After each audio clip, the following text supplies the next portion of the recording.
Video games are one of the newest forms of entertainment, and becoming one of the most popular as well. Compared to the likes of movies, books, and music, video games are new, only really becoming popular starting in the 70s. As technology advances, entertainment advances with it, and the ease of creating more complex and amazing things are possible with much less time and sometimes effort. We see this advancement very clearly in video games, and how they've evolved from what we've seen, like Pong and Space Race, to what's now graphically possible with games like Ghost of Tsushima and Forza Horizon 5.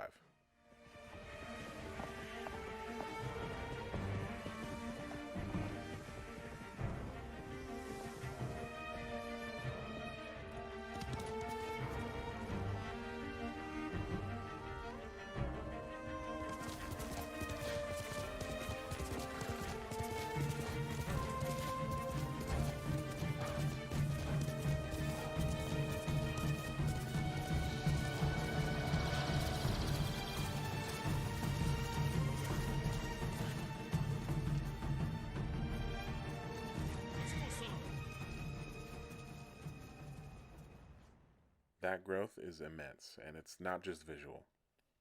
The earnings for video games have grown substantially over the years. From 2000 to 2016, consumer spending increased from 5.6 billion to 30.4 billion dollars. That's a large leap for an entertainment industry that's not really recognized by all as a legitimate art form, unlike movies and books and music.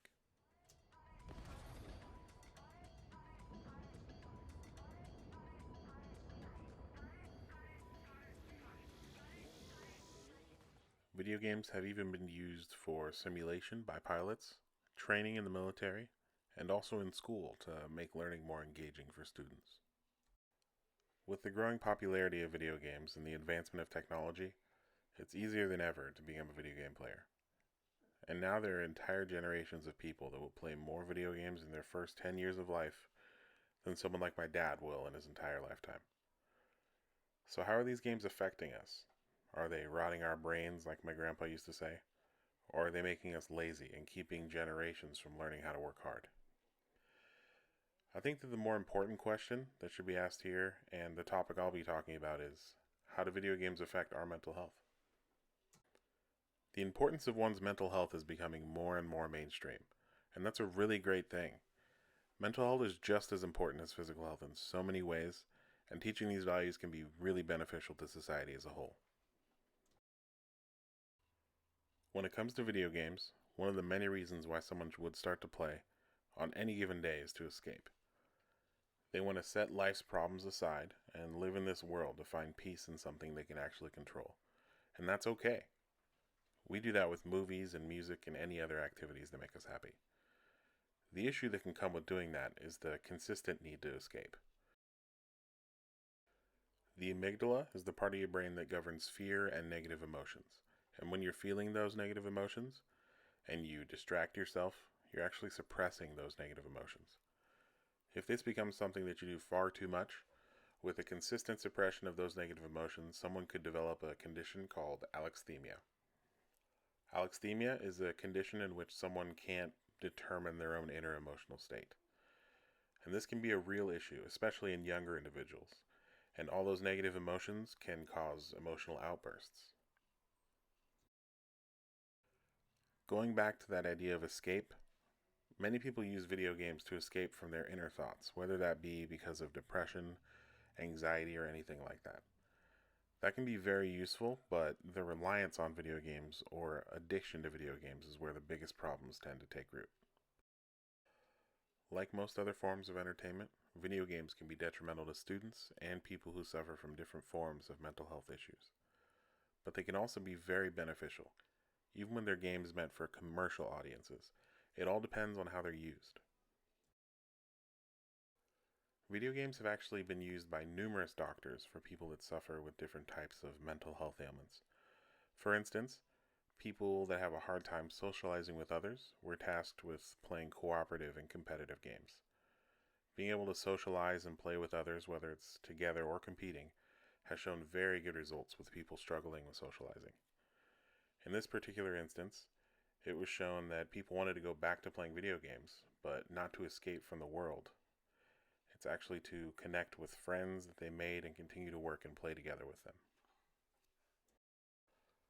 Unfortunately, video games can have a connection to violence, similar to how movies have in the past. Much like how educational games can teach people and show many different important skills, video games can also present aggression and violence. It's very important to say that because this has been a hot topic over the lifetime of video games as a whole.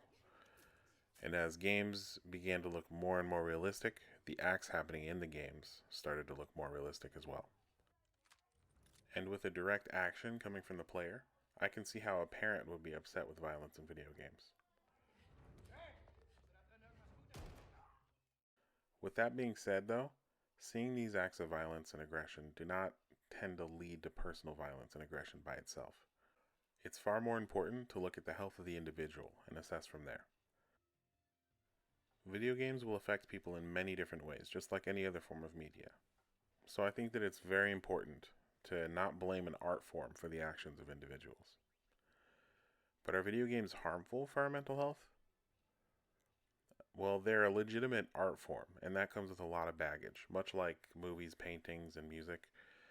Some individuals might choose to censor themselves or their children from parts of it, and that's fine, but that does not diminish the fact that they can be incredibly beneficial to someone's mental health as well. And while addiction to video games and reliance on them can be detrimental, it's important to remember to seek out professional help when it's needed. Relying on video games or any other thing that's not professionally prescribed to help with your mental health can cause real and lasting harm instead.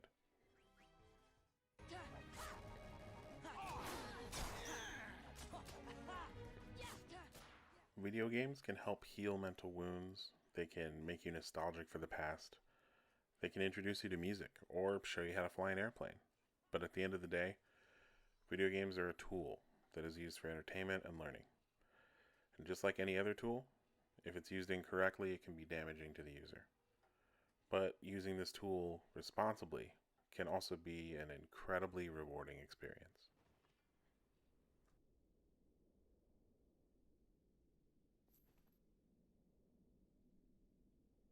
Now that's what I call burning some honey bun. Oh yeah, Mulan's the best. Mulan's the best. Now wait a minute, I'm the best. Mushu's the best.